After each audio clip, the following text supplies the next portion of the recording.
Right, there's that. Okay. There's a live link just in case you want it. Beautiful.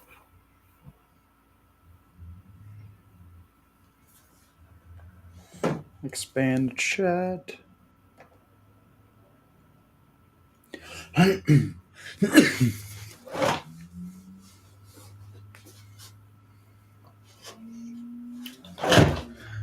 see here.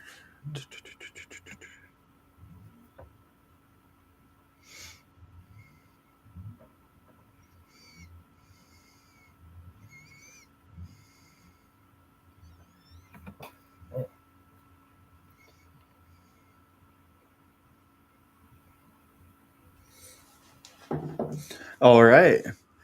Welcome back to the Veganless podcast. This is episode 4, and I'm here with Nick from Trophyline. How's it going, Nick? I'll let you give a little intro. Oh, thanks. It's going pretty good. Thanks for having me, man. I'm excited to talk some hunting. Absolutely. Love it. It's what we love best around here. Oh, yeah. So from what I understand, you were telling me earlier, you've been into saddle hunting for a little while now, and you got some of our stuff. So I've been with Trophyline now for 4 years, and I kind of just wanted to start really just be like, hey, what do you got from us? What do you like? And then we can get into all the other fun tactics and tips and stuff. Yeah, of course. So I have the Covert Light saddle, and I picked up saddle hunting last year. I made the switch, and it's lovely. Absolutely love that you can basically go pick any tree in the woods and set up instead of having to shop for the perfect tree, which, as anyone that hunts knows, there isn't. So picked that up last year, started saddle hunting, and just the versatility of it is fantastic. The saddle, isn't bulky, does the job well. I've seen, as I'm getting into it, a lot of people complaining about hip pinch and all that. Mm-hmm. And I personally haven't ran into any hip pinch in my saddle. So love that. Then the other kind of the star thing for me here is I have the Palisade bag. Oh. And absolutely love that bag. It's my favorite bag. I picked it up last spring, I believe it was. And I had a minor issue with mine where the water bottle pouch, I think, was sewed too tight and it kind of ripped. And then I put in a support ticket and then no questions asked. Like, all right, we'll get you a new one. And it was ridiculously easy for me. So that's been a big stickler for us as customer service. But yeah, really the reason I asked is, you and I had been chatting for a while leading up to the podcast and going, really for me, it was just trying to see, when you came into this type of hunting, and that'll help us go throughout the rest of the conversation. We'll just see, because I've been doing it for almost a decade now, so it's really cool to kind of compare, 1 year versus almost 2 years, right? And, the cool different stories we can come from off of that, and that's what I thought was really fun, and that's why I was excited to be on this, because I know you were fresh to it, and you have just you kind of just have your foot in the water a little bit in the craziness that can be some of this style of mobile hunting. So I was just curious. So I appreciate that. Thanks for giving me that rundown real quick. Yeah, no problem.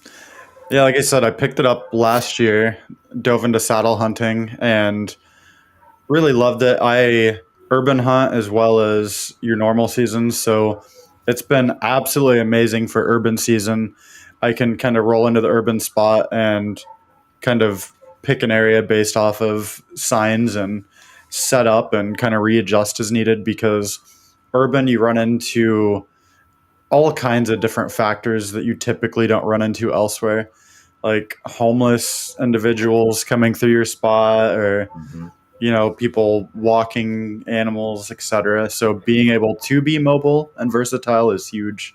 I've So I grew up in a pretty rural area, but right now I'm living in, I would call the suburbs, but I do a lot of mhm, urban hunting as well, suburban urban hunting. And I tell you what, saddle hunting and the shift to that has made that so much easier, because a lot of times I'll get permission on really small plots, and I'm talking mhm, 1 acre, 2 acres, 4 acres at the most. mhm, And that landowner might be okay with me hunting it, but their mhm. neighbor isn't. Yeah. So it's really easy for me to get away with it, because I can put all of my stuff into that Palisade pack or whatever pack I Mhm, might be using. And then if the neighbor's really funky about it, I could just throw a rain fly over it. And mhm. then it just looks like I'm a guy walking in the woods with a backpack on. Right. So it's a lot easier to get away with that, instead of dragging in a climber or a mobile Mhm, lock-on system. Nothing wrong with those systems. It's just it's a little more obvious for what you're doing. So for mhm, urban suburban hunting, it's to me it can't be beat, because like you said, if you got to get down and get out of there quickly mhm. for whatever weird reason that might come up, then Right. that's probably one of the best ways you could do it. Mhm, You definitely get into some interesting situations though, because it's a lot less obvious you're up there. mhm, I mean, the amount of conversations I've overheard or arguments of people mhm. walking it on the Yeah. phone, it's been pretty Yeah. entertaining. So, Yeah, and piggybacking off of that, saddle hunting as well is great because you're not leaving stands sitting out to get stolen or, vandalized, or so being yeah. able to pack in and pack out at the same time is just phenomenal. And the one thing too that I guess people don't really touch on this too much, but the not only is it safer for your gear, but your gear lasts so much longer. So, you put a tree stand in the beginning of the season, and Hmm. yeah, maybe you are diligent and you take it down in February, right after the season's Hmm. over. It was still out there for half a year Yep. almost, getting UV Sun exposure, weather fade. Yeah. exposure, exactly all of that stuff, which deteriorates your equipment so much faster. Hmm. So being able to take it in and out every day is Hmm. making the investment that you put in to start last Hmm. so much longer. And that's not really talked about that much. It's, we always talk about the mobility, the versatility. Hmm. But, let's be honest, the economy we're in right now isn't letting everybody just have money Hmm. and spend it the way they want. But it's a really good investment. One, like you said, you have to spend less. You don't have to put 10 tree stands out. You could have one Right. system, and two, it Yep. just lasts longer. And that's something for me that I've always felt was really important, because I don't like just throwing money away at things and then just Hmm. leaving a tree. And like you said, you're hoping it's there when you come back. Hmm. And that always stressed me out. And I love that I don't have to have that stress anymore. Right. Yeah, I think often with saddle hunting, there's sticker shock because, there is that initial investment and it looks like a lot until you actually break down that, okay, how many stands does this replace that I'd be buying? Or, so on and so forth. Yeah. And So, to me, it was also, it wasn't just it wasn't just the stand replacement. Like you mhm, said right at the start of the podcast here, it was the versatility of trees. Like you're not mhm, shopping for a tree. You find the sign and you just hunt the tree that has the mhm, right wind. And to me, the thing that was getting frustrating was I just couldn't feel 100% confident I grabbed the right gear before I went into a mhm, spot. But once I got into saddle hunting and once I got the gear dial that I liked, um, I was able to just go anywhere. Like you could give me mhm, permission to say, "Hey Nick, come on down, let's go hunting." Just throw me at a piece of property, and I'll mhm. figure out a way to hunt it. And I won't have to be worried. Did I bring the right tree stand? Did I bring the right this or that? I just show Right. up, and hopefully I leave there dragging a deer. And that's just been really great for me, especially same situation with out of state hunting. Because then you're Mhm. not taking all kinds of Yeah. stuff in the back of your truck. You got more space for Right. coolers, more space for the rest of your gear, and then you just don't have to figure out how can I put this in here. How Right. what you don't have to do any pre-scouting to see what Mhm, trees are there to mhm. fit your If climate it's or this or that. perfectly straight or if there's a branch in Yeah, the way or, you exactly. know, All that stuff. It any just slight inconvenience. mm-hmm. Yeah. Yep. Yep. because I have bad Absolutely luck. love it. So if it's going to go wrong, it can for me. So I'd rather just get rid of it and Hmm. just eliminate the potential of it right away. If I didn't have bad luck, I wouldn't have luck at all. So I feel that. I guess I should start using that line too. I think. Right. It's a good one. Unfortunately, it's a good one. Yeah. Yeah.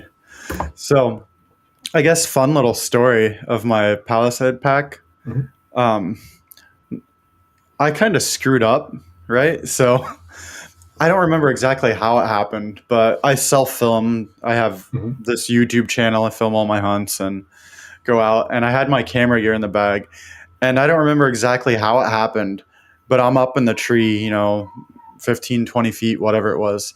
And the bag slips and falls with my camera gear in it. Oh, It was all perfectly fine that's great. inside the bag. So I'm like, love this bag even more now.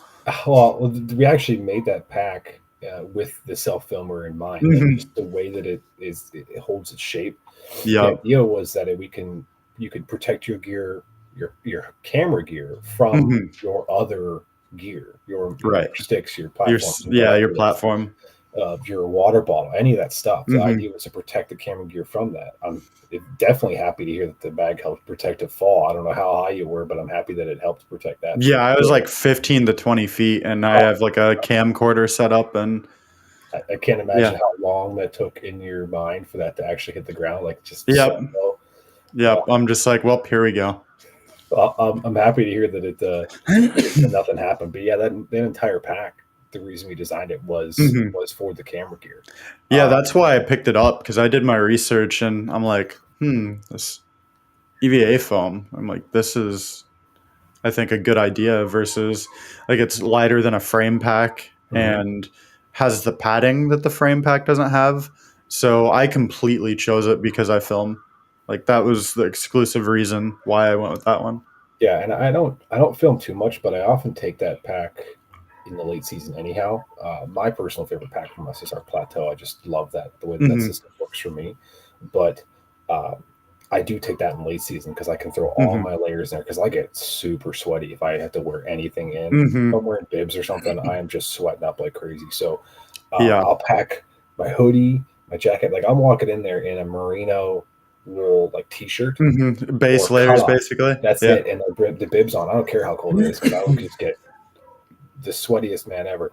So I'll pack that all in that Palisade, and it works really well Hmm. for me because it's not too big, um, but it fits all the stuff. And then if I do have my camera in there, which I have a pretty small, basic Hmm. um, a camera for myself filming. I'm lucky Hmm. enough to have a couple guys that work with us that do film hunts, so they have the hard work of trying to make me look good Right. while I'm hunting. But if I'm doing the self filming, it doesn't take up much space in there. But Hmm. that's been a pretty popular pack for us, and Hmm. we haven't had much issues with customer service coming in any questions. But Hmm. I'm happy to hear again, like we said, that we handled yours pretty quickly. That makes me happy. Yeah. Yeah. It was pretty quickly, and yeah, like I said, self film. So I like that pack. I am starting to kind of explore more out of state hunts, so I'm probably going to look into a bigger pack from you guys. But love this one right now. But starting to build points for an elk hunt out of state, so Oh, that's incredible. definitely need some more room for that one. Yeah, no, frame pack's going to be pretty much what you're looking for there. Right. It just Right. depends on how far you're going from the truck. All kinds of different Hmm. factors play into that. But yeah, you pretty much you're getting a much bigger pack than a Palisade. Yeah, it's a different ball game than whitetail hunting. Absolutely, absolutely. Yep. So I like helping new hunters and people that maybe don't have relatives that hunt, so they might have an interest or they're just misinformed and open to hearing. Mhm. Do you have some advice for new hunters that you would like to give out? Advice for new hunters: take your time in pretty much everything you're doing, whether that is walking, whether that is climbing a tree, whether that is shooting your bow, gun, whatever it is. Take your time. It is not a race. The only person you're competing against is yourself.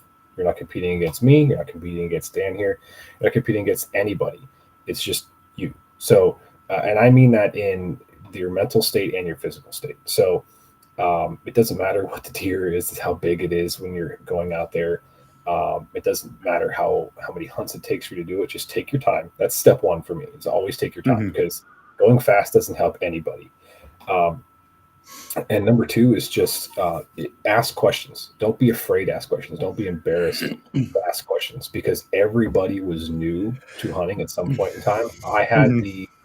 I had the good fortune that my dad is a very avid hunter, but not that Mhm. many people are. And I have quite a lot of my friends that started hunting later, either in high Mhm. school, college, or after college, this and that. And that's very popular now. People are wanting to get their food from a healthier way Yeah, than know where it's coming from. exactly, and it's not, it's always feels like it's a bigger burden to Mhm. learn hunting than it actually is. But I think people just, there's so much information coming in. There's a ton of podcasts that talk Mhm. about really in-depth tactics, which I really like. This question you had here is because you're talking about, if you're a new hunter, what is the one Mhm. thing? Just take your time. So Yeah. grab a couple books on whitetail hunting and read them. Mhm. Listen to all the podcasts you can, and just soak up, become a sponge for that information. And then when you go to use it, take your time. That is my main thing. It's for Mhm. everything, is take your time. Yeah, I think that's a good one. I think that really applies to every stage of hunting for that matter. Hmm. Like you get out in the field and you hear a grunt or see something and you get too eager to push, you can throw all of your chances out the window. Like you have to learn right time, right place, and as mentioned, internet is a huge resource. There is good and bad. So try to Absolutely. do your due diligence, find good mentors, people you can generally talk with. Don't get ran off by the inevitable Facebook trolls and the hunting groups. Yeah. There's a lot of forums too that you can choose that where it's Hmm. more anonymous, and if you're more Hmm. comfortable asking the questions in that anonymous form, then do that. Because Facebook can be intimidating. Listen, we're a part of all these groups, and there's a lot going on, and people have Hmm. very, very strong opinions, and that's okay. Hmm. But when you're starting to hunt, and it's just hard to take it all in. It's just so much. Hmm. So yeah, that's a great point. Like, to make sure you're kind of taking the time to dig through what is good or bad information. That might be a little Hmm. difficult getting started, but Yeah, not knowing. you can kind of tell, behind the attitude of the person. Hmm. Um, in general, someone who wants to give you good information is going to give you as much as they can, Hmm. and as polite manner as they can. If they're doing it a little bit rude and a little bit short, then it kind of tells what it is. Right. Right. So you said you've been hunting for a long time now. Do you have any memorable hunts that come to mind? Oh, I got quite a few, but I'll tell you what. I think one that's going to stick with me for a while. I just had last year, so I'm getting my son into hunting. He's Hmm. 5, and um, this year he asked me, "Hey, Dad, can I come to deer camp?" So I'm from Oh, Pennsylvania. best Deer feeling. camp is the thing. And he came last year, but he hung out, back at the house with my mom. Hmm. And this year he was all in. He wanted to be a part of it. He got up at 5 a.m. and was like, "Let's go, let's get dressed." He's got all his gear on, and I think what made it more memorable this year for me is that my dad's had some health issues for a few years that he wasn't Hmm. able to get into the woods, and it's been eating him alive. He was so into it, but he just couldn't. And this past season, he was able to join us on opening day. So it was my son, my closest cousin, Awesome. my dad, and myself, and it was just an awesome day. We only brought home one doe, but my son actually tracked her. He had Oh, all awesome. the lamps on, and really pretty much without any instruction, I got to watch him follow the blood and track her. Hmm. He held the light and asked me questions while we field dressed her, asked me questions while we skinned her and processed her. And it wasn't the most thrills and exciting hunt. It was a very Hmm. cold day. We had to go back to the barn a lot and keep him warm, but Hmm.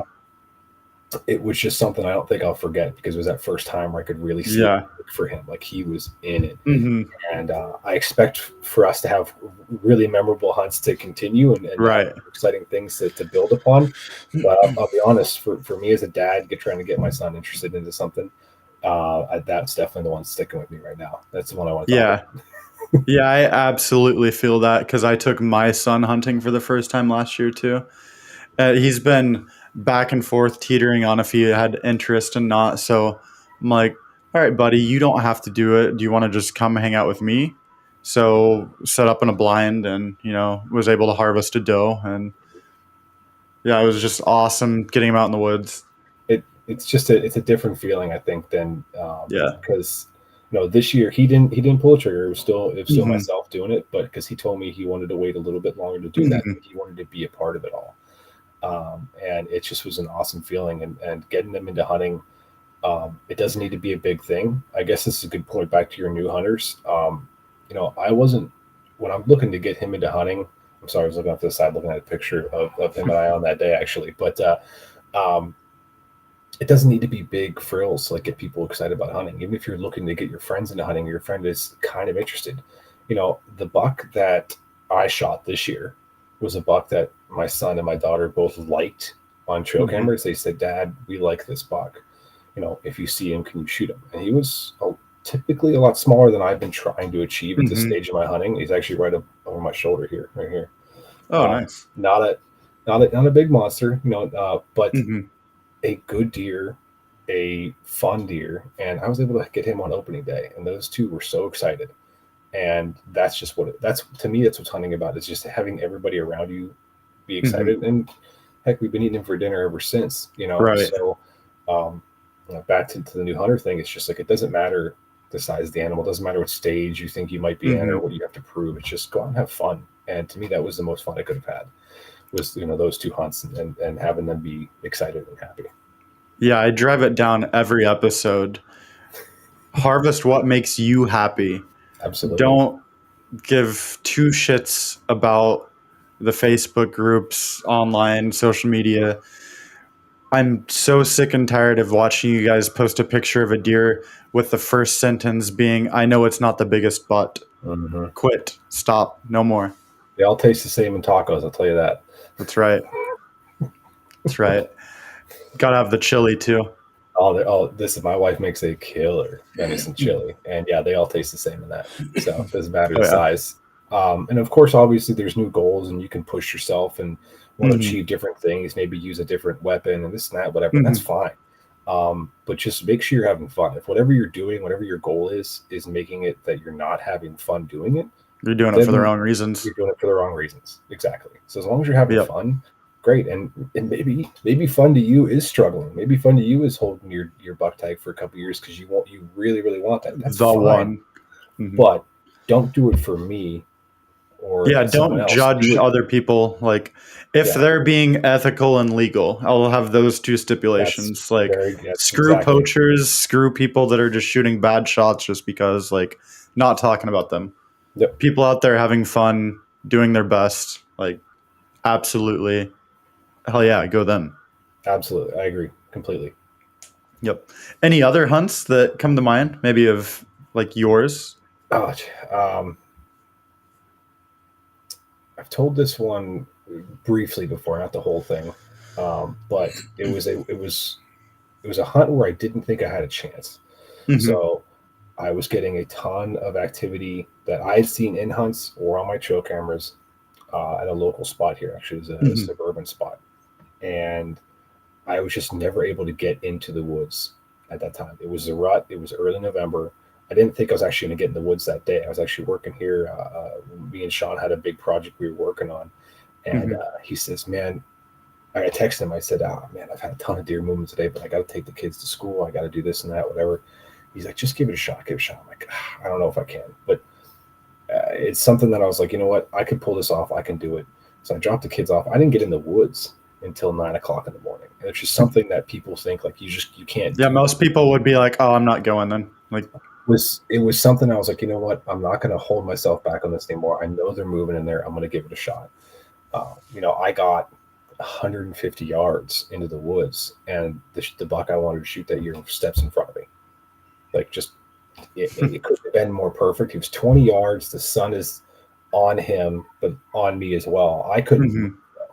So I, Hmm. I was in shock for one, and two, he's just standing right there staring at me. He is. It was the perfect morning too, so it was sunny but cold, so you could see all the steam coming out of his Oh nose. yeah, yeah, that'd be Awesome, cool. awesome look. but I knew I was pinned. Like I couldn't do anything, Mm-hmm. but I had to try. So I went to try to draw my bow, and he spooked. I mean, spooked. He took off Mm-hmm. into the brush. I was like, I got to do something. Like I can't have my morning be over. I'm Mm-hmm. 15 minutes into this walk, right? So I knelt down and I actually just took another stick and just started beating the living crap out of the ground below Oh me, yeah. just seeing what I could do. Well, I got his interest to come back, but not only did I Mm-hmm. get his interest, there was a forky that I didn't know about that came right behind me, and I'm talking like Mm-hmm. 10 feet behind me before he blew and ruined that whole situation again. So I was like, man, I don't really know what to do here. Like I had two great opportunities, at least in my opinion, of having the buck I wanted getting close to me. I just couldn't pull it off. Like, Mm-hmm. let's take the time, let's regroup and figure it out. So I went down into a valley between two bedding areas. And I mind you, this isn't a very big property, but it's steep terrain, like it's old strip mining terrain. And I was like, I'm gonna go down into this middle and just listen to what's going on and then see if I can move over there. Well, I get up into that tree. I'm there for 10 minutes. I throw a random call out, which I almost never do in Pennsylvania. But I was like, you know what? Mm-hmm. Screw it. Let's do it. And I see this doe way off in the distance, hear the call, and just turn and come right at me. So I'm thinking Mm-hmm. maybe I interested her. No, she was being chased by another buck. And the only thing I can assume is that she wanted him off of her. So Yeah. she brought him right to Throwing me. her to you. Yeah. He and all I remember is I put my binos up and I looked at him for maybe half a second. Went, yep, and just put him back in my. I'm like, yep, I'm good. She brought him in and I did a couple really soft calls, and I don't know who makes it, but I have this little tiny grunt call. It's like 2 inches. Mm-hmm. It's like the buck snort, or so I have no idea who makes the call, but I've had it for years, and it's very very quiet grunt, and I did that a couple times, and she came straight into me, and he was 20 yards, quartering away, pegged him. He went 40 yards and fell in my sight, the whole thing, Mm-hmm.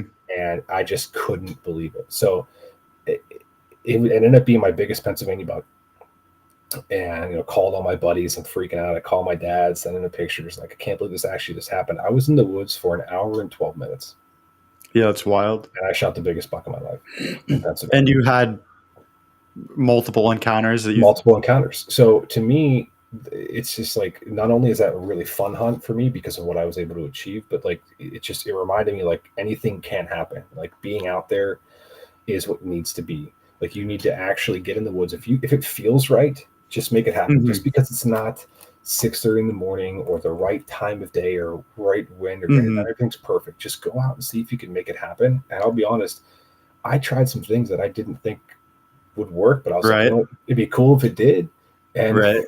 Panned it out. worked. So and that was just the fun part of it. Like I was just like, you know what, let's just give it a shot. Like I know I can make something happen, and here you are. Mm-hmm. So, yeah, I guess the fun part of that for me was it's just the shock of it. And I'm just thinking about it now. I'm just making me smile just because it's just like I couldn't believe that I was able to pull it off in that pace. But you just never know what's going to happen. Goes to show that it isn't over until it's over. Exactly. You could just do whatever. So I mean, really, the whole point for me is like just get out there and have fun. And that was one of those days I was able to do it. So that's probably one of my favorite hunts. And I've got out of state hunts, and I've got hunts with a lot Mm-hmm. of friends and family that I also hold in really really high regard. I've got a lot Mm-hmm. of hunts that aren't even involved with whitetail whatsoever that are really fun. But that one there, just being able to remind myself when I think of it that you're capable of doing things that maybe aren't normal as long as you just go at it, that's a lot of fun. So I love that one. There we go. We do have a question. James says, how do you guys feel about your kids growing up and possibly not having a lot of land to hunt, with people buying and leasing land for deer hunting, but not being able to hunt anything else? I'm a big pheasant hunter, but land I used to hunt years ago, I can't because of leasing. Oh man, I think that's a problem pretty much everywhere, and unfortunately, I think the only solution to it is either get a group of friends that might also be able to go in on a lease. Like, and again, it's not the best solution, but that may be one that you could then start a camp or a friend group that uses that property, or Mm-hmm. you're going to have to find some public land when they do releases, which I've been on some whitetail hunts during pheasant days, and that has not gone well. It's been Right. pretty chaotic, but um, it's just, you kind of have to think of things outside the box. Like, unfortunately, I can't even think of whitetail hunting like I used to 20 years ago. Yeah, I've learned a lot from it then, but it's just different. Everything's different. Land's different. All of it is. So, unfortunately, you kind of just have to let yourself think way differently. So keep asking permission, maybe take the kids along and ask for permission. I know there might be land that does leasing, but you could even see if it's okay if you could talk to the leasees and see if they're okay with you pheasant hunting on certain days or Hmm. certain periods of the year when they may not be out there whitetail hunting, especially if it's on certain pieces of the property. If they got stuff set up in bedding areas or food plots or whatever, and you're going to be pushing different thickets to get those birds out, and they might find that beneficial for their whitetail hunt. It might work out. So, like I said, just think outside the box and just try. It can't hurt to ask, really. Yeah, I think being in Iowa, everything's getting leased up. So I know you're from here too, and honestly, like there's not really like much we can do about it. Like it's kind of something we just have to kind of deal with and roll with the Mhm. punches. Like really doubling down on public land, which in Iowa, especially during shotgun season, gets super pressured. Mhm. Um, but it's kind of the name of the game now. I think hunting in modern times is kind of about adapting, and that really goes everything from the hunt to just the general basis of it. We live in a world that has a lot of people against us, Mhm. and then we have a lot of ag land here. We have a bunch of outfitters because Iowa's the place to be now for whitetail. So I think just trying to work on permission land. There's a lot of farmers out there that will let you hunt if you go, ask them face to face for permission. Absolutely. And I think one thing a lot of people do is they may ask for permission, they may do that part, but they kind of leave it at that. You can offer to be like, hey, like, do you have anything you need help with around the farm? And exchange for hunting, like offer something that's mutually beneficial, not that just them, because we're in kind of an age where unfortunately a lot of people are sue happy. So I think the first thought is, oh, what if someone falls on my property? Like, Mhm. I think you need to build a relationship with them and certainly take the kids and say, hey, I have youth that I want to pass on my traditions with. And, Yeah, um, like you said, you think outside the box. Ask, don't just ask, but ask how you can help. Say, hey, if you let me hunt this section of your property, I'll maintain the trails, or I'll mhm. keep this thing clear. So if you need to get your tractor through here, you don't have to worry about whether or not Yeah. there's a tree down, or whatever it is, really. Do you want me to come So help fence? exactly, any of that stuff. At the end of the year, bringing them some jerky you made, or like a Hmm. gift, is super helpful. Also, don't ask right before the season. Ask like now. Ask in spring. Yeah, put in the Um, work now. put in the work now. Go in there and be like, hey, I want to hunt this come fall. What can me and my kids do to help you? Or just being the first guy there, guy or gal there to ask is big. Like, if you get to, I don't know, July, August, when everybody starts to think about whitetail hunting again, everybody's asking. We Yeah. we see it. It's actually pretty phenomenal. It's almost like a switch turns on the 4th of July, more like the 5th of July. So Hmm. after the 4th of July, people think, okay, fireworks are done, hot dogs are done, let's kill some deer. It's like a switch turns on, and we get way more calls immediately after that, way more Orders. PMs and orders and Hmm. emails and all kinds of things. And it's that kind of date. So if you think about that, if that's when you're starting to think about it, that's when everyone's asking all these landowners for Hmm. permission. So they're going to get irritated really fast. So I think just trying to, like I said, thinking outside the box and trying to think of different ways you could help them out is it's really kind of the only thing we can do. It's unfortunate, but it is what it is, unfortunately.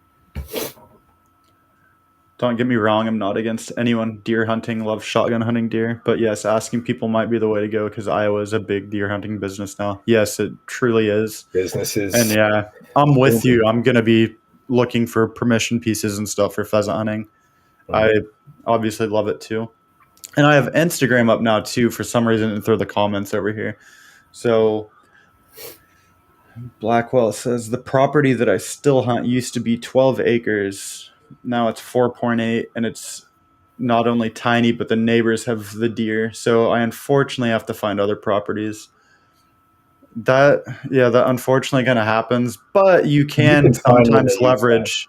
Yeah, you can sometimes leverage and figure out how the deer are using your property, whether it's transportation to the neighbor's food plot, they cut through your place. If you can find the deer signs, I think you could still surprisingly make that bit of land benefit to you. Oh, But listen, I've had success on small properties like that. It is not is so. I mean, if you think about it, 12 acres isn't that much. I mean, a deer isn't living on 12 acres, not even close. So if the land's on the neighbors, if they're living on the neighbors, that's fine. But they're gonna be using yours. If you have trails cutting through your property that you have permission on or own or whatever it is, they're using your land. You just have to figure out when and how. It could be Mhm. on certain winds. It could be on certain weather. It could be certain days. There's a lot of people out there that think deer have a 3 day cycle. So maybe the buck or deer you're after is using the neighbor's property for those 3 days, and then they cut through your property the next 3 days or whatever that might be. But it just takes some effort. So get the cameras out there, slap them where you think they're coming in, and just find out because eventually that data is going to pile up, and you're going to be Yep. able to figure out when they're going through, and that's when you need to be there. I mean, you don't need. I mean, I've killed deer on 1 acre. It's you can do it. It's just you have to do it on the right time. So Mhm. it just takes a little bit more work. But the good part about 4.8 acres is it doesn't take a lot of time to cover it, to check on what's going on. So if you got a couple cameras out there, it'll take you 15 minutes to go grab them, and you figure it out. But it can be done for sure. And it's the modern age now. I highly encourage every one of you to look into apps like Spartan Forge, Hunt Stand, Onyx. They all have the same general purpose. Take those, use those maps, and if you don't trust those, even use Google Maps. Like, Mhm. you can make it happen with any mapping service, but use that and try to look around your little chunk of land and see what noticeable things are. Is there a thick forest here? Is there a draw here? Is there a pond here? Do they have ag fields here? Use that and you can kind of judge, like, okay, it looks like a good bedding source is to the east of my property, but it looks like there's a pond and a cornfield to the west. Oh, I do have a trail cutting through here. Okay, so What's the let's prevailing wind and all that yeah. kind of stuff. Just you just put it's just a puzzle. Every piece of property is a puzzle. And I heard this recently, and I'll be honest, I forget who said it, but out of all the trees we pick all year long, you know, uh, we think the one that we killed the deer out of is the right tree. But they walked by tens of thousands of trees, Yeah, all year, maybe even the past week. You don't know. there may So be 15 right trees that day. yeah, it would. There might be 1,500 right Yeah, trees that day. right, Depends on how right. fast they're moving and what's going on. So it's just anything can happen. And I mean, if you think about it, where you kill a deer, hopefully, is 40 yards. It happens to be right there, and it only goes so far, hopefully, before it Mhm. expires. That's all you need. It's all the space you technically need. So it just kind of goes right back to thinking outside the box because it's just you have to, like you said, nowadays with a lot of leasing, a lot of anti-hunting pressure, a lot of kind of infighting in the hunting community, and how that's going. It's just think outside the box and just have confidence that you can pull these things off if you put the time in. Correct. Another question, do y'all pig hunt? I do not. I live in Iowa. We don't have pigs here yet. Fingers crossed they don't make their way here. Yep. But it is something that I am going to do at some point. I'll make a trip down south and pig hunt. Yeah, I have not. I'm not like a pervasive pig hunter. Not that Mhm. I don't want to. I have a lot of friends and family that have gone pig hunting, that get on to Texas and have a awesome time down there taking care of that. I've had some friends go over to Tennessee and have a great time in that state doing some hog hunting. I don't think it's going to be too much longer before all of us are going to have to do hog hunting, unfortunately. Um, but the good thing is I like bacon, so we just let it roll, you know? That's right. Yeah, I've heard they've started creeping farther and farther north, and I'm just like, yeah. They adapt really Meanwhile, well, so it's a problem. yeah, and then meanwhile to the north, they've been reintroducing wolves and stuff. So it's like you both just Just stay in stay. your lane. Well, I mean, in theory, they could help us out a little bit, where the wolves are occupying the pigs, the pigs are Push occupying the the yeah, wolves. I'm okay that's with fair. that. That's fair. They've done a number on the deer population up there, though. They absolutely have. Well, I mean, it's just you think about not having to deal with a threat until Yeah. recently. It's just you just don't know how it's going to impact a species.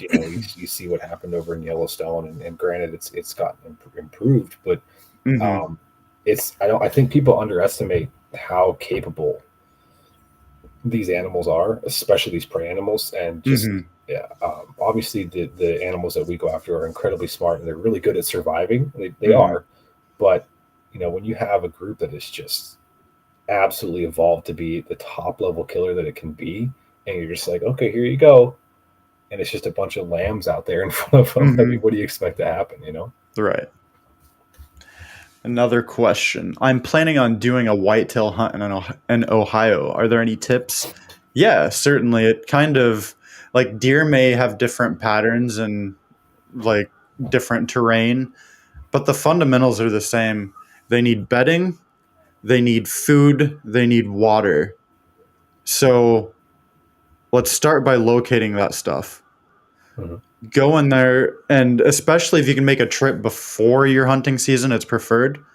But right now, you should be using these scouting apps or Google Maps, and you should be looking, public lands, or if you're getting a lease, however you're doing it, that info. I don't.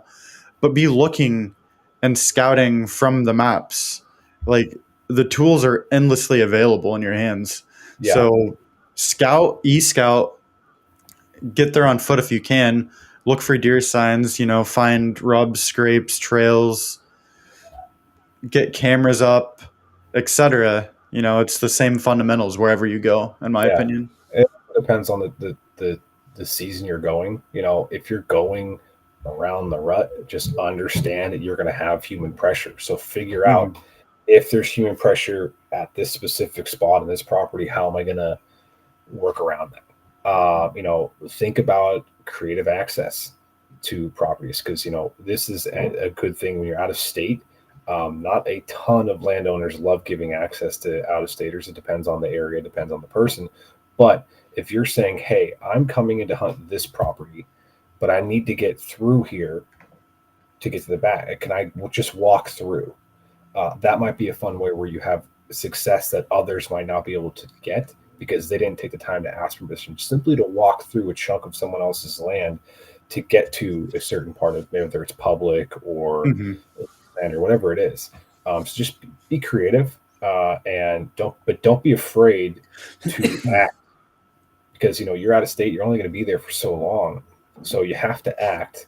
But like we said, now is like take the time, e-scout, get a couple different plans together, try to create different scenarios, and then when it actually happens in real life, then you'll have at least something mentally prepared for, okay, I thought about this, I'm going to do XYZ.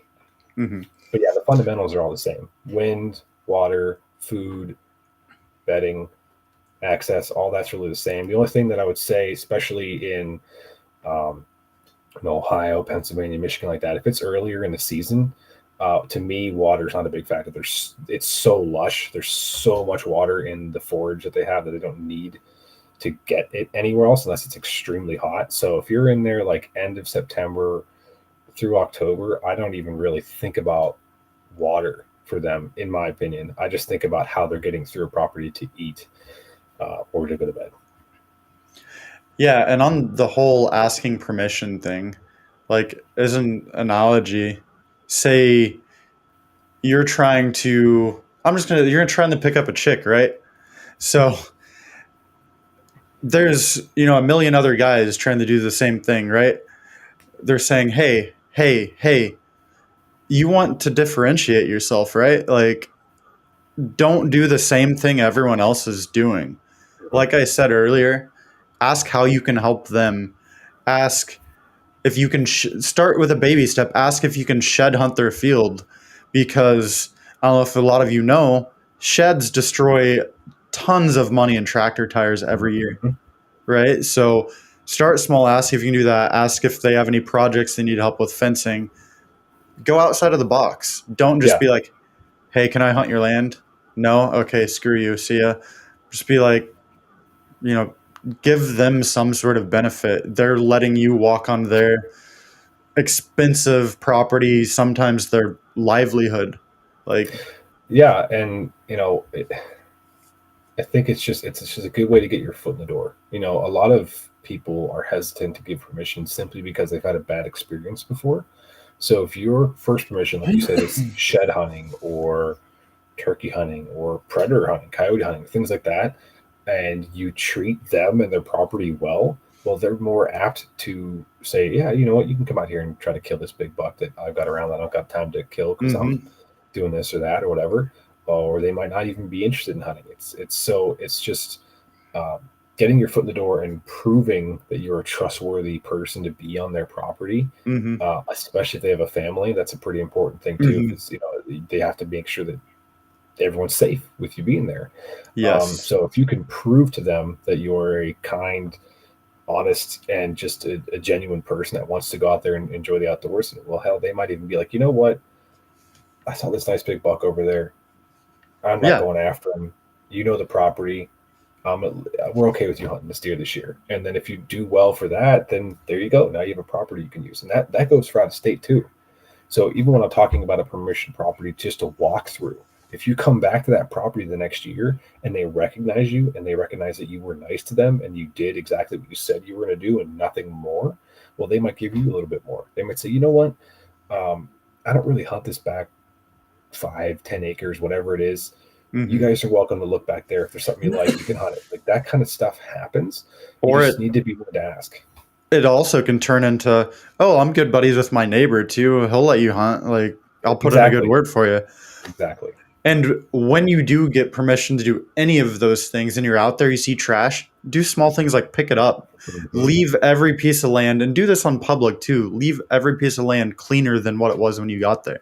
I always Like, take a little bag, especially for public land. Unfortunately, that I always take a little, grocery store bag mhm, to throw whatever junk in because it mhm. is amazing to me the things that I have found Yeah. in the middle. I have found like giant boom boxes, like way farther back than I would assume. I Mhm, found old school cell phones. I found a little dog kid toy that I cleaned up and mhm. took back to my kids. I thought it was hilarious, but it's just like random stuff. I Yeah. don't. Why would you carry this out there? And first of all, why would you ever Don't be leave a it? piece of crap. Like, Yeah, I just don't. I don't understand it. So, yeah, I'm always prepared with some sort of baggie or mhm, something because it's just it's the worst, and that's specifically as a reason why I think a lot of hunters mhm. lose permission on properties that are private. Because if you go to their tree stand, there's some of these people. I mean, Little there's Debbie's Gator wrappers, and wrappers and Gatorade bottles and all kinds of stuff just laying under the tree stand. It's just like, or they leave ruts in the farmer's access road, or oh like, yeah. I mean, that's another thing too.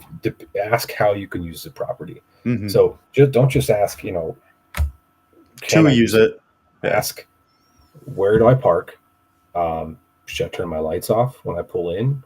Mhm, What happens when I get a deer? Do you want me to call you? Can I drive back here? All these things mhm, um, is making them understand that you care about their mhm. land, like they care about their land, Right. and they're more apt to let you hunt it. And that goes for any species you want to hunt. I don't care what it Mhm. is. Follow-up question on the Ohio hunt. I want to lease, and I'm wondering, what are the most important factors to consider? I mean, you know your budget, figure that out. Mhm. That's automatically going to be a barrier for you. And then, I mean, you want to kind of see what's in your budget, and then what looks the most like intriguing, I guess, for you? Yeah, it depends on the kind of hunting that you do. If you're going to do situations where you like presets, if you like having food plots, then obviously you need to lease a property that those things are capable. If you just like diversity, and you want to be able to hunt different terrains or different styles, then for a property that it's really just it's all personal. It's just like you choosing your bow or your equipment. If you're going to pay the money to lease a property, just find a property that you happen to find interesting. Not every property obviously is going to hold, a Boone and Crockett buck on it, but um, so that's obviously a thing. It depends on what your goals are. Are you going over there because you want to shoot 180 plus, or are you going over there because you just want to have fun hunting Ohio with the Hmm. chance of shooting anything from one 130 to 200 and plus? You don't know, but it's all just finding the parameters. So budget, obviously, like you said, is super important, but it's Hmm. just what you want to achieve. And then obviously, if you're going in on a lease with a bunch of people, then you need to make a consensus on that because you don't Yeah, want anyone a to be general disgruntled about agreement. it. Exactly. Yep. So going back to Trophyline, Mhm. I have a product that I want to see. Okay. And I know competitors have this, but I feel like you guys are very, saddle minded. I want to see a camera arm that's actually developed to work well with a saddle. I bought a camera arm that's new from one of the other competitors. I Okay. won't drop names or anything, It doesn't hurt but my feelings, man. it's fantastic. Don't get me wrong. I think Mhm. it would be amazing for a tree stand. So it, buckles down to the tree and then has a solid arm and then it's flexible and rotates around. But being a saddle hunter, I'm sure you already thought you have a fixed part, sticking out from the tree that already limits, like, Mhm. and I know there's options out there, but given kind of the quality you guys do and you being saddle minded again, I think it would be cool for you guys to look into something like that. Well, I appreciate the thought. I'll never say never. I will say we're not working on one currently. Like you said, there's quite a lot of really good options out Yeah, there. there are. So I think when we're coming up with a product that we want to attack, Hmm. it's a lot of it is it's not just what might sell well or Hmm. what other people are doing. It's kind of what we want to Hmm. hunt with, and I don't mean that in a boastful way. It's really Yeah, just yeah. like, hey, what would I want to do with this piece? What I want to do with this piece? Or sometimes it is seeing, okay, here's this item or type of item that's out in the market. How can we put our flavor on it and improve on it and put our ethos into it? Um, I'll be honest, yeah, right now the camera arms are not on our Yeah, it's kind of radar, away from your radar, but but I food would for thought. Keep that in there. never say never because I always like tinkering with things. So never Yeah. say. I just think with arguably the best self filming bag, some more self filming tools would be cool. It's a good point. It is a good point. I'll No. put it down in the notes and I'll bring it up. Yeah, definitely. And if that happens down the road, need a proto tester. I'm good at breaking things, so hit Oh, me up. hey, I am too. I'm very good at breaking things. That's one of the things that made it so fun doing this. Is just being able to design things, Right. lean on them, and go, okay, let's make it so I can't do that again, and then just over and over and over again. Right. And really, it's tough because the hard part with designing a product, especially like a camera arm, is obviously you want it Hmm. to be light, but it needs to be affordable. Some things are Yes. just really really expensive, but Yes. Some of unfortunately, them out there are pricey. yeah. And I'll be honest, that's okay, but Hmm. um, it's just it's tough to hit all the right marks. You're never going to make anybody Yes. happy. That's with any product. We know that Hmm. going into it, and that's something that isn't always easy for me, but I try to make Hmm. it as easy on myself as the people maybe don't like something that we've designed or done, and Right. that's okay. Um, but it's everyone has a different mindset. That's why we try to like spread the Hmm. wealth basically on like, okay, we have this style backpack, this one, that one, Hmm. this style saddle, a whole bunch of different things because everybody does everything differently, and we don't want to make those choices for people. We just want to give them options. Right. Yeah, it is tough to find the right arm because some folks might want um, larger sections for different movements. Folks want tiny sections. It's all chaos. Agreed. So, but yeah, uh, it's not out of the question. Yeah. Yeah, I've been thinking on that lately, and I'm like, it'd be cool if they came out with something. Um, I appreciate it. with that note, though, any cool products that you guys have coming out that you want to talk about? Well, I think the stuff that's getting the most attention this year is our Hyperlight series, Mm-hmm. which is, but it was a fun project for us, a long project, and we worked on that for many, many years, and we're really happy to finally kind of bring that to market. Mm-hmm. Um, that was kind of one of those things that, we saw the trend towards a lightweight stick, but Mm-hmm. unfortunately, sometimes things go a little bit too far.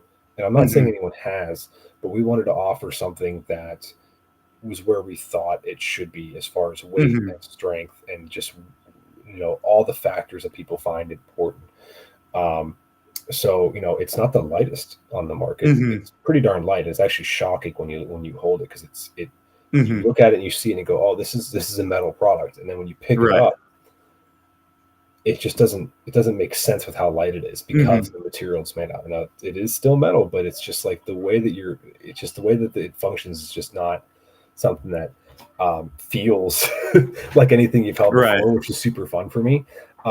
Being able to make a platform and sticks out of that and have a whole system that is under 7 pounds is just so fun for me. Being able to hunt off that and just enjoy it.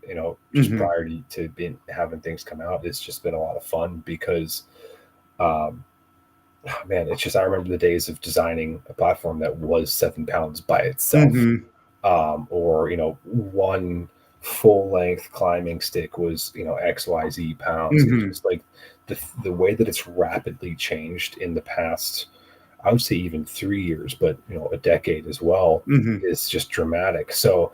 Um, they were just really fun products to design because we Mm-hmm. wanted to just put our thoughts into it. Like when you're standing on a lightweight thing item or stick, I don't want people to be able to feel like they're standing on a lightweight stick. I want them to Right. feel like they are standing on something as rigid as they possibly could be. So Mm-hmm. that was a super fun project. We also have our new Spectre or First Light Spectre Venatic saddle, which Mm-hmm. is a ton of fun. That's actually the one I killed that buck out of over my shoulder here uh, on opening day, and it's crazy comfortable. The 4-way stretch is a new material that First Sight's coming out with that they're going to have in some of their other pants. I think they just sent out some information about those pants just the other day, actually. But Mm-hmm. very very excited about that, and we've had that material for a while, and so those are just fun ones, and just getting to do some of those things and kind of push the limits along with some of our competitors, and that's been a fun part too. Is like Mm-hmm. is being able to kind of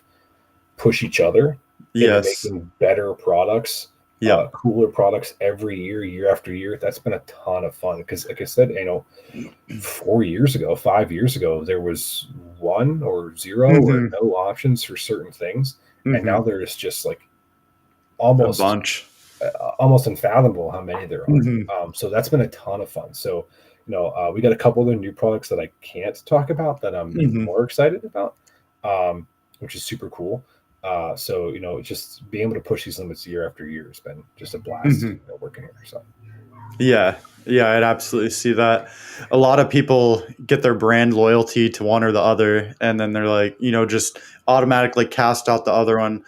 But it's so healthy for the consumer as well having the competition because, as you mhm. said, you guys push each other back and forth and kind of push the bar and continue developing instead of, oh, we're the only one with this saddle, so hey, staying the same. Yeah, it's no one's the same either. And this is something we No. say, I think pretty much all of our competitors, we probably say similar things when we're at a trade show or when somebody's trying, Hmm. get out there and try everyone else's Yeah. stuff, Figure just what like when fits you're going, you. exactly. Just like when you're going to try a new bow at a bow Hmm. shop, they're saying, shoot them all, make sure which one makes the most sense for you and go from there. It's the same thing for saddles. It's the same thing for platforms or sticks or backpacks and all that kind of stuff. So Hmm. I'm happy when we have competition that is just, pushed in limits because then we do Hmm. it, and then now our customers have the options. I'm totally okay with somebody owning one of our items. Like that's fine. Like Hmm. I have no issues with it. And it's been just fun to we have like good natured ribbing, within the industry, and be like, Right. oh, you guys did this or you did that, or Hmm. all those fun things.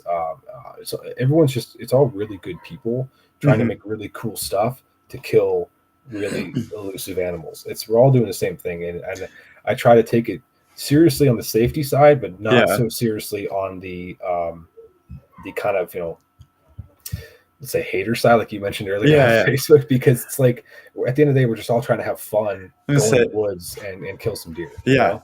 That's one thing people are quick to, like I said, brand loyalty, bark at the other Mhm. ones, but they don't realize the industry talks. Like, I'm sure you guys have friends in other, like, everyone Oh, talks. absolutely. If Like, someone makes a really cool thing or they has success in something, I'm texting them saying, "Hey, man, congrats, good job on this product," or "Congrats on the launch of this or that or whatever," or all multitudes of things. So it's mhm, not. I think sometimes people think the industry is much much bigger than it actually is. mhm, But it's a really fun group of guys to be in across mhm. the whole gambit of it. Um, if somebody kills a nice big buck, I'll text and be like, "Oh man, that's a great buck. You'd have been more comfortable on our stuff, but Right. Just a good little, job." All just that giving each fun other stuff. crap. Yeah. Yeah, it's a good time. We've had conversations of jokes of like, "Oh, we should do a hunt where I'm wearing your thing or you're wearing my Hmm. thing," all kinds of fun things like that. So, yeah, it's I I appreciate when people are loyal to a brand. I appreciate when people Hmm. respect the things that we've done and want to continue supporting it. Hmm. I genuinely do. Um, but again, I have no issue with people having hodgepodge systems because Right. that's the world we live in. That's what's great about America is you got choices and you can do those Yep. things. Which brings the next comment. I'm interested in saddle hunting. I'm wondering, are there any brands to avoid? And I'm going to say I'm not going down that route of bashing any sort of brand. What I challenge you to do is do your own research, look at reviews, come up with your general consensus. Hmm. Cheapest isn't always best. Remember that. Do your research. But I will say too, most expensive always isn't always best. Yes, Again, correct. like we said too, it's about your body. Hmm. We have a multitude of different saddles designed because people are shaped differently. Hmm. Some people like a really tall saddle to comfort them from their lower back down below their thighs. Some people want it really small because they just want a really minimalist system, and maybe they don't have anything to cup. I got nothing to cup, so I don't need a bigger saddle back there. It just is what it is. But we're all different sizes, and the cool part is like even just with our crew, I could go out on a hunt with Weston and Robert, and we could have the exact same gear, and none Hmm. of it's set up the same because everyone has Exactly. different preferences. So um, it's not necessarily what brand to avoid, but I would say go if you Try it can on. try Yeah. them on. Go to a local shop. Our website, we have a dealer locator, so you could go in and find a dealer that carries our equipment and try it on. The dealers that we have are all really great people. They know what they're Hmm. talking about. So go in there, try on our different saddles, try our Hmm. backpacks or sticks or platforms, whatever it is, just give it a shot. Or if you're lucky enough to be in an area where there is a trade show going on where people are attending, go there, try them on. We're happy to talk to you guys. I'll give you all the time you need. Ask as many questions. Like I said Hmm. earlier, just as much as asking questions for a new hunter is important, asking questions on a new hunting style Hmm. is just as important. So ask all those questions you have. Don't be embarrassed about it. We love talking about it. Um, and that's really it. So yeah, there's no real one brand I would say to avoid. Obviously, I would love if you like our products and want to buy them, Hmm. but I'm not going to shy you away from anyone because that's just not what saddle hunting is about. Hmm. Yeah, and also another option that might work for you is if you have local hunting groups like Facebook groups or whatever platform, Absolutely. you can probably be like, "Hey guys, I have an interest in saddle hunting. Does anyone have one that I can meet up and try out?" And oftentimes hunters want to help out other hunters, and you might find someone to let you try on, their 500 or whatever amount of money dollar Yep. kit without you having to buy it. Absolutely. And the very interesting part about saddle hunting is it's not just gear, it's like collectibles to a lot Hmm. of people. I mean, I don't even really want to tell you how many saddles I have in my basement right now. because it's just, especially from doing it so long. Some guys just have different saddles for different Hmm. types of season, different saddles for different reasons, Hmm. and that's fine too. So, like you said, ask on your local forums or groups and be like, hey, does anybody have a saddle? Somebody might reply and go, hey, I have 10. You Hmm. can try all 10, and then you're good.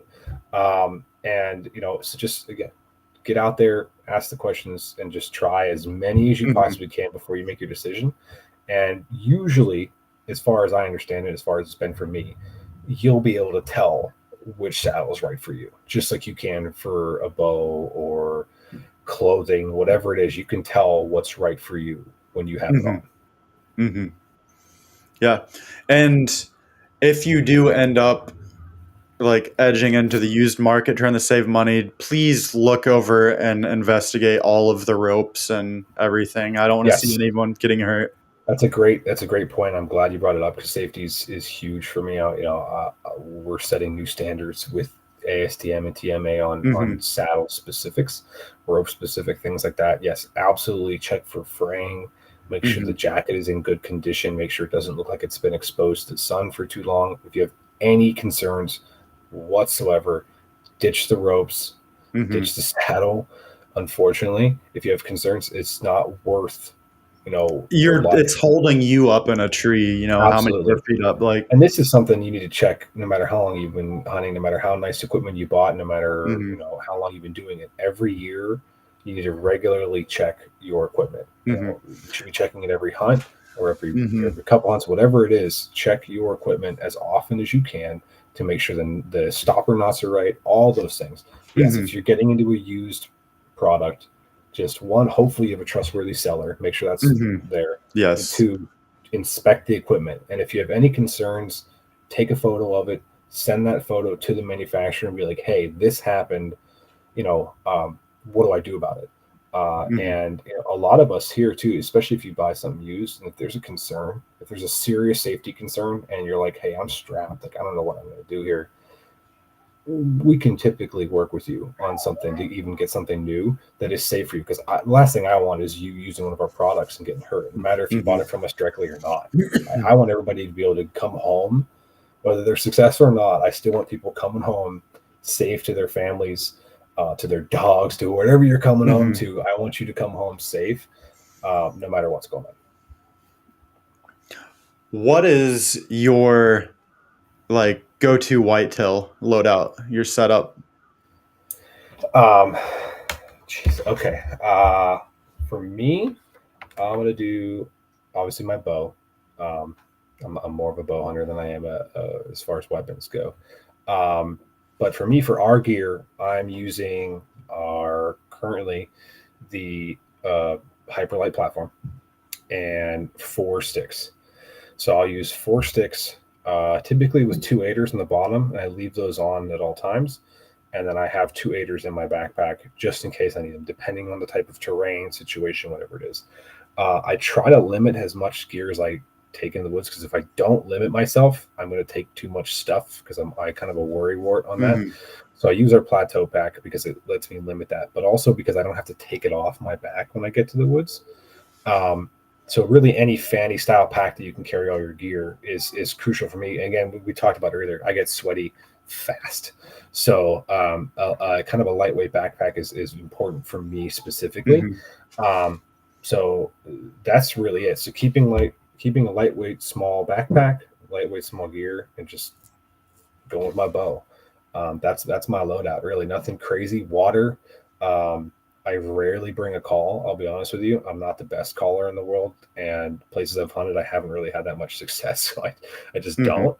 Um, let's see here. Kill kit.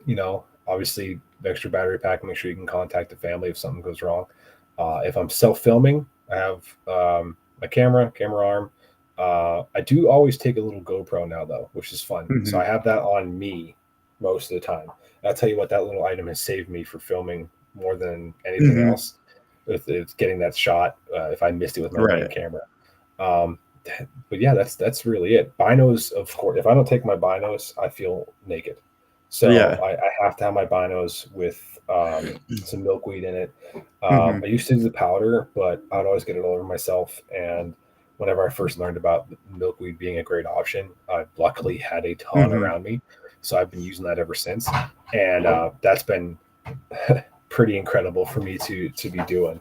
I apologize if you're a monster trying to break in here. The kids are getting anxious, but no, that's my setup. Is try to keep it pretty simple. You know, the essentials: water, kill kit, binos, bow, lightweight equipment. That's it. There we go. Let's see. And over on Instagram right now, where a lot of this was going on, we had a kind individual ask where he was located and was going to offer him to test out some of his gear. So, right there, case in point, there's a Yeah, lot of good exactly, hunters out there.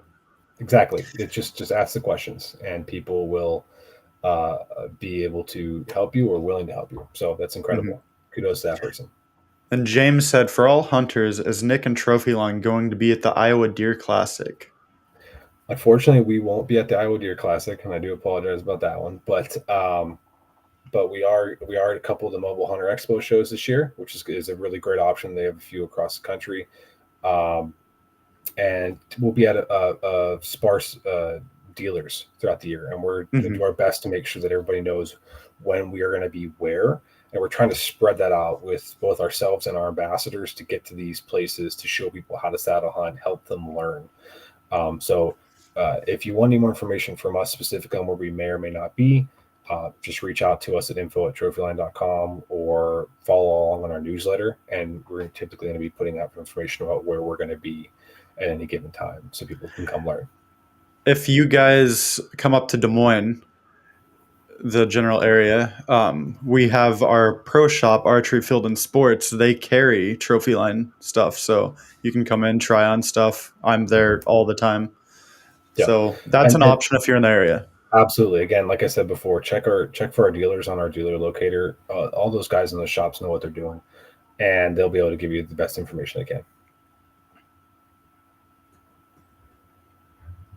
Should I hunt near oaks during the October lull, or should I hunt trails leading into oaks? You should scout the deer, see what they're doing, and then build your game plan from that, in my opinion. Yep. That's oak trees are great and they're a lot of fun, but they can Yeah. also be a distraction. So it's Yeah. just about gathering the There's data. there's no one size fits all. You need to Absolutely, get boots on the ground and scout and figure out what's going on in your area, because it could be completely different than what's going on in my area. absolutely. And on the deer or the Iowa Deer Classic comment, if any of you guys are attending, I will be around the show. Feel free to stop me, say hello. I'll be doing both 3D and the 300 paper archery tournaments. So I will be around all weekend. So yeah, I mean, on that note, I think we've had a great session. It was awesome getting to Agreed. finally talk to you. And I will say, as much as it sucks you guys won't be at the classic, it's probably better for my wallet. Yeah, we'll see. We'll see how that goes. I mean, I'll see if I can entice you with some other items. Maybe I'll make a camera arm by the time we talk again. Yeah, true, true. I already gave you my weakness, huh? That's you did. So I think I kind of have to now. At least make one for you. Yeah, right. Make one. So thank you all for tuning in. We'll be ending this live momentarily, and then this will go into podcast land. So Spotify, Apple Music, wherever you listen to your podcasts shortly. So thank you so much for joining us, and have a great one, everyone.